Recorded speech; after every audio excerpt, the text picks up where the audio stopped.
Did you like it? Good, the other one's really, really awkward. My name is Simon Thompson, I'm a producer and a journalist, and I'm going to be moderating this Q&A.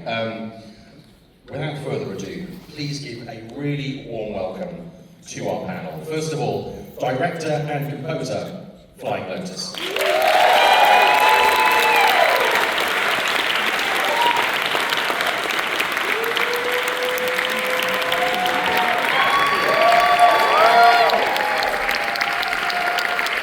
Let's keep it going for Aaron Paul.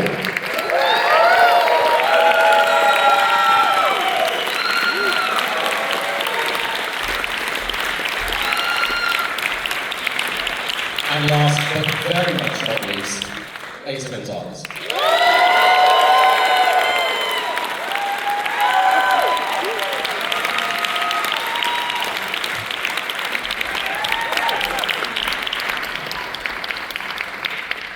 Hi everyone, thank you so much for coming. Thank you. I think it's safe to say they liked it. Oh, I think it's safe to say that. I hope so. How crazy was that? Well, first of all, thank you so much for being here. I know you're on a very busy promotional tour for this film at the moment. You just screened it at South by Southwest. The reactions, the reviews have been incredibly strong, 100% on Rotten Tomatoes. Yeah, I know, it's well deserved. What was it like to experience Today. Today. Until y'all motherfuckers go home now. We'll pay you. Let's start with you, Flylo, on this one. Have people responded to this in the way that you thought they would, in the way that you wanted them to, in the reactions that you've been getting? Oh wow, it's all so surreal, you know. I tried to just kind of not have any expectations for so long, and all my friends know that I was fucking tripping leading up to all this stuff, and I still am. It's all still happening, and I'm just like, it's wild. I didn't expect any of it at all. You know, I was just very happy to have finished it and to have done it at all. So it's all a blessing, it's all new, it's all fresh, it's all just like, you know, a dream of a 13-year-old come to life. Exactly right. And I talk about the critics, but there's someone who never watches horror movies who watched this, Eiza, and enjoyed it, your mum. Oh, she did. She did. She was my mom's like the best. She's such a supporter, and She was there on set with us. She was. She came a lot to set with us, and I think she was able to kind of stomach it because she was there, and everyone was so nice to her. She was like, it's worth it, you know? I know every effort that everyone put in, so I will stomach it. And I was like, that's a good mom. That's a good mom. But yeah, I'm just really happy to be able to share finally the work that this visionary brought to life and made us really, really lucky to be part of. And Aaron, I mean... Yes, exactly. He deserves it, really. And Aaron, we were saying in the green room that when you make a movie like this, it's kind of a punt. You just don't know if what you think you're getting into when you go in is what you're going to get when it comes out. But it's definitely paid off.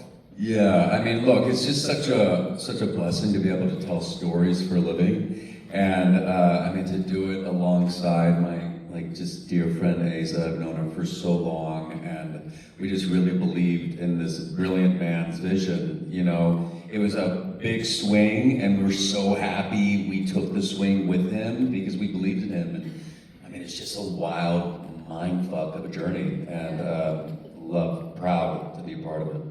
I think it was also kind of, sorry to add to that, it was like done with no expectations in the sense the way that he just said. It was just like a group of creative people just powwowing on things that we geeked out. Like kids, you know, the way that you kind of hang out with your friends and do the Legos that you like, we're like, oh, we like video games, we like this movie. And so it's amazing when you get to make a movie that way because I personally I've had amazing experiences, But this was different because we did it independent, so there was no big studio honcho saying this, that, this, that. It was like everyone respected his vision, and then we respected his, and that was just like, I don't know, I just wanted to share that because independent filmmaking is very special. It's a different approach, and it's so untamed and beautiful. Keep supporting the indies, yeah. I mean, just picking up on that, this is your first leading role. You have an incredible body of work, but this is the first time you've led a film like this. Unbelievable. We need a lot more of it. James, I'm here to check. Had you been waiting for something like this to come along that was not just a great role, but something that was challenging for you, but also for the audience to kind of really make your mark and say, yeah, I can't just do this, I can do this? Well, I didn't think I could do it, and I think that's why I did it. Because, you know, we're all sort of insecure, and it doesn't matter. The more that we experience being in this industry, the more you realize everyone's just terrified children. Sort of, truly, just like with a dream. And no matter how many successes or not successes or many movies you've done, it doesn't really matter. Like every single time you get to set, it's scary. And you know, when you read a script that has so many quiet moments, so much silence, as an actor, it's kind of the dream because if you kind of go into your head and your body, into your experience, and sort of let emotions flow. And I was craving that. I really was like, I was a ticking bomb of feelings and emotions. And I just had done a lot of yappy characters in a way, like Darling was like, you know, like I'd done a lot of that, and I'd coming off of Guy Ritchie, and I was doing the Ministry of Ungentlemanly Warfare when I called him, and it was the opposite, and I was like, wow, I have to be in silence for most of the movie, and I have to make sure that the audience is engaging with me and believes in me and kind of, you know, supports me, even though I am not giving them a lot to be likable or to believe in her or trust her. It's just relying on my intuition and Fly Lo's intuition, and that was fucking scary. It was a scary journey. You don't ever know if it's gonna succeed or strike a chord. You just do your best and hope that the feeling you're feeling in that moment connects with the audience, and that's kind of how I felt while doing this movie. So I was just really grateful that he trusted me. You know, it's his big movie, and I feel a lot of pressure to live up to his dream. You know, he gets the chance. I can't fuck it up. You know? crushed it. I can't fuck it You up. crushed it. Actually, picking up on that, a lot of genre movies are style over substance, substance over style, but this is very much both. You know, you deliver on the visuals and you deliver on the content here. When did you know that it was all coming together? There's a point as a creative where you know that your grand vision is working. Sometimes for the directors, it's like when you know it's not working. So what was the point for you? We were like, yeah, this is good or better than I expected. I'm still waiting to feel that way. Honestly,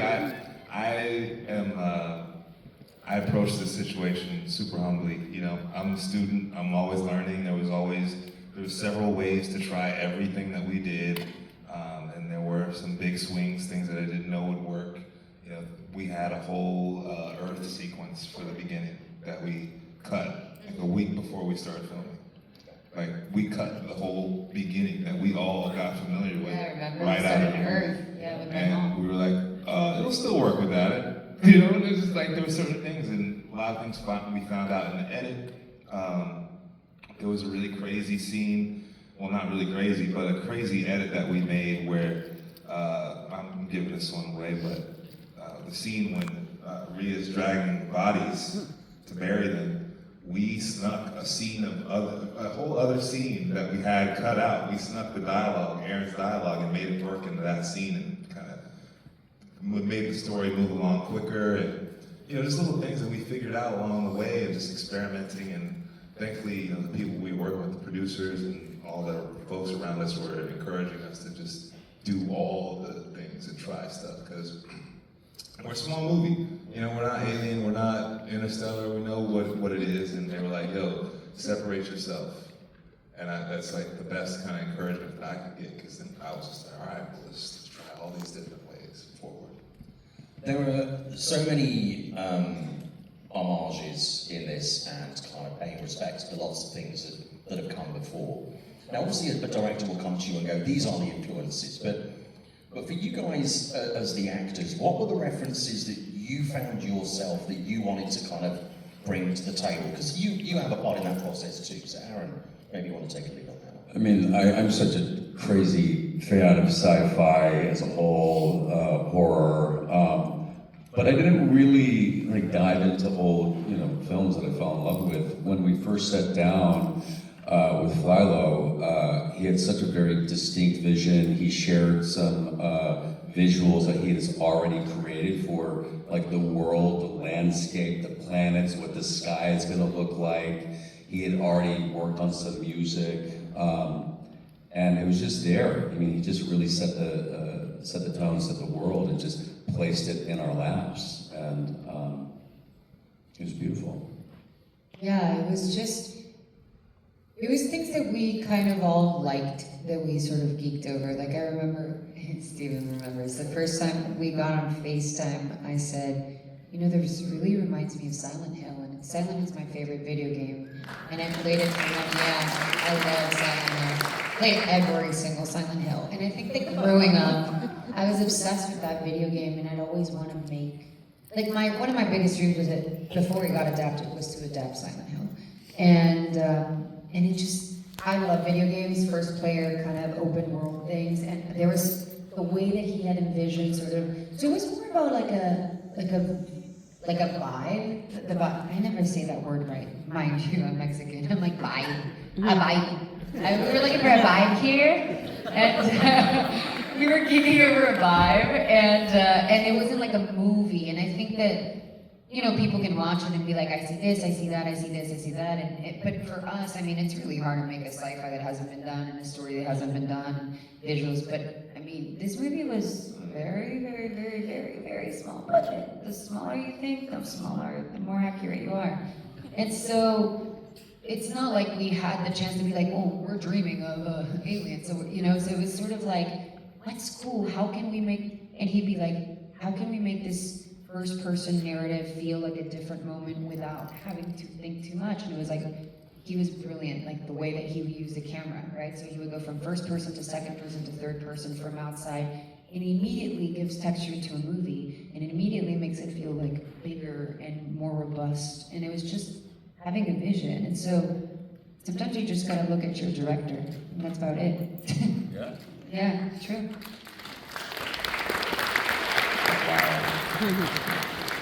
Now, I don't know how many people know this, but you guys are really good friends in real life. You've been friends for like 10 years or more. Aaron, you've been a really big champion of Eiza over the years.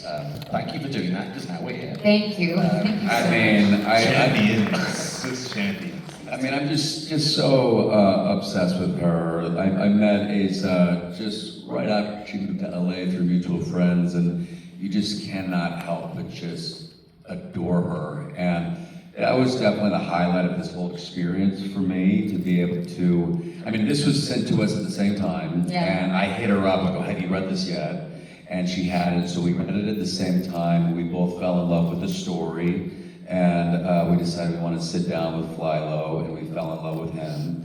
But after Eiza read the script, the next time we spoke, I could tell that she had probably already read it 5 or 6 times, because she was just so in, so prepared, had so many thoughts and ideas, and to be able to witness her lead this film, being #1 on the call sheet, there's a responsibility there, because you're setting the tone on the set, and how she treated everybody involved just as equals. We're in this together, but she just did it with such beauty, preparation, and grace, and I'm just so proud of her, and you crushed it. And I do want to add to that as you're all in LA, so I'm sure you're sort of in a shape or form in the industry or fascinated by movies. a lot of these movies don't get greenlit, you know, and it takes someone with a career like Erin to be able to greenlight a movie like this, and especially as a woman, it doesn't matter a lot of the times how many movies you've done, if you've been successful in movies, they still won't give you money. And, you know, Erin attaching to this movie and helping us out make this movie was what made this movie. And so it's a collective effort, right? You have to sort of support friends in the industry, support Fly Low, support me, and he did it like out of, and the other thing I'll say, Aaron's the best father you'll ever meet in your life. And I know a lot of you are fathers, he's better. I'm sorry. He really is better, I'm not even joking. He wants to be with his kids all the time, and we were asking him to come to New Zealand, far away from his family, and he sent me the sweetest message, and he said, listen, Eiza, you've been my friend for 10 years. You fucking deserve this, dude. And if I can support you through this, and I gotta go, I'll do it. And I was like, oh man, this guy is like a real, I worked with a lot of guys, not everyone's like him. And so, props to Aaron, not only talented, but an amazing human. I will follow you Really? anywhere. I love you. Thank I always wondered who they made those best dad in the world mugs for. He is. But now He we really know it's is. Aaron Paul. I want to pick up on something actually that Eiza just said about the look and the feel, because the lighting and the colour choices in this Fly Low they add so much to literally everything that is already great in this movie. Let's talk about the palette, because a lot of red, a lot of black, we get a lot of grey in sci-fi movies. Red and black can be used to great effect, but if they are used badly, they can give a really flat, they can be the opposite of the richness that you really want to convey. How did you get that right, and what were your tricks to really make it pop? Well, we had a brilliant gaffer on set. He's We the had, best. he was just amazing, and because we built all this stuff in a kitchen cabinet manufacturing warehouse. Really. True. It's true. Remember when it rained? Oh yeah. Oh we just my hear- God! You know, you're supposed to be shooting on a sound stage, right? But anytime it rained, and it rained a lot in New Zealand, you could hear every drop. Every drop, and we got lucky though because it rained anytime we weren't speaking. Right. Yeah, There's like no Caesar was dialogue. silent. It was Yeah, just- the rain was on our side. Yeah. But yeah, as far as the colors and whatnot, you know, like having the limitations that we had on the movie, it was just like, what can we do in camera to really get the most out of what we have and get the most out of our location? We had this beautiful set that was practical and it was built. You could walk around the whole facility. It wasn't like, you know, any modular pieces. It was all there. You open the door and you're out on the planet surface, and you know, we wanted to take advantage of that because we had it. It wasn't like anything we had to artificially create. So exploiting that, the things that we did have and not the things that we didn't, we kind of like held back on those. So that was really it. I think, you know, just because it's also from her perspective, really, you get to play with perception and you get to play with, you know, her mind state and how she's experiencing things, and that the environment can reflect that. You also had music playing on set, which is something only a handful of directors do. Aaron, you had never experienced music on set when you were being No, it's just only through my own, devices, but yet not through like the speakers throughout the whole. Yeah, no, it was amazing. So what was playing? What was your playlist? Because I've been on 2 sets where the directors have had music. One of them was Edgar Wright for Baby Driver. It was around the time that Prince was playing. Yeah. And it just passed. Do you remember that day on set? Yeah, we took, did I tell you this? So it was Edgar's birthday, and I got him tickets for all of us to go see Prince, and then he canceled. And then 3 days later, they were like, oh, they're rebooking the concert. And Edgar was like, I have to edit so much, but I can't go. And I was like, he's like, I'll see him some other day. It was his last concert. He died 3 days after that. It was the Fox Theater. And he was like, fuck! But I took illegal videos from it, and so we were not supposed to take videos. It was like a microphone. It was actually kind of the most amazing. It was bootleg. And then Purple Rain comes out, and you're like, that's gonna be the last one. If I get kicked out now, then at least I have that video. And I have the footage of him walking out of stage for the last time ever on my phone. And it was crazy, and so from there on we only heard Prince on set, like every day.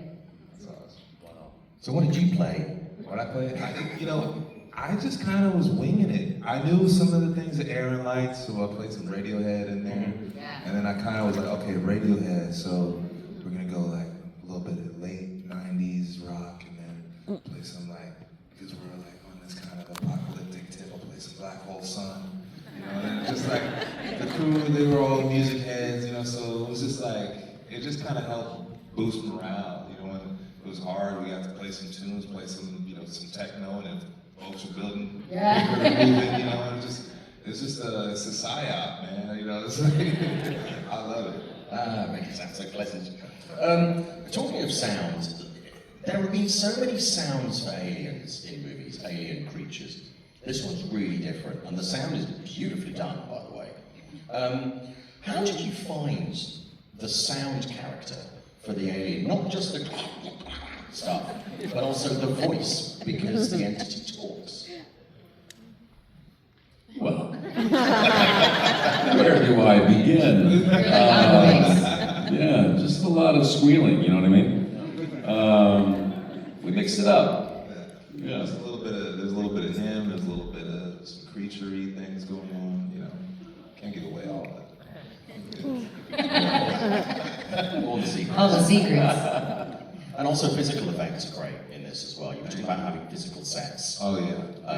But also a lot of the physical, the practical stuff for the effects as well, especially in that final act, which is pretty strong stuff. It's pretty good. The nose gag was my favorite. Yeah, I love There's that. full of classic bits of blood in that. Yeah, which are that great. nose gag was so good because we had a practical dummy that Right. we did some of that on, and we comped it together with the face. But Ika also did such a good job, sort of the possession of it all. It became a thing. It was like, who can do this better? Yeah. Because he was the first one to do it, and he fucking killed it. Yeah, he said And we were always Amazing. He was like, I think, he's such And he was worried. He was worried. He He was was like, worried. what do I do? How do I do it? I was And like, he you're just- killing it. Yeah, he set the tone like a motherfucker. And then everyone was like, we gotta do better when we get possessed. And so it became this thing. We're like, how do we one up each other? When we had the nose gag thing, it was, since we had this dummy, we were running the little puppet through the nose. And it was just, it was just like there was no, slow motion, and it was just this weird, grossly brutal thing. Just like slipping this guy up the nose. Like, everybody's like, oh. And making noise. Oh. I was like, maybe that was a moment when I knew this was working, And then there's the brilliant exploding face towards the end. Yeah. That's beautiful. That was the last thing you filmed. Exploding face. Yeah. That was the last Yeah, as one does. An old Hollywood classic. Yeah. Always. It was great. For the most part, we were able to shoot this thing from beginning to end. For the most part. Yeah. Which is very rare when shooting a film, but mainly because it was just, it was all contained. But we also we shot it in the order of events. So we did the fights and the brutal shit up top. So it was like, it wasn't an easy way to start, it wasn't, it was just gore out the gate, fighting. Who was it in that creature head at the end? Was that you? No, but I will tell you, I tried to prep for this insane fight thing. Do you remember that? I'm like, you think I'm gonna do that? You think I'm gonna be able to do this? This person was double jointed in every possible way. I'm like, there is no way my body can do that without breaking, But I tried, and then they're like, no, that's not gonna be you with the. Oh. It was actually a dancer. Yeah. He's a dancer because he had to have all these.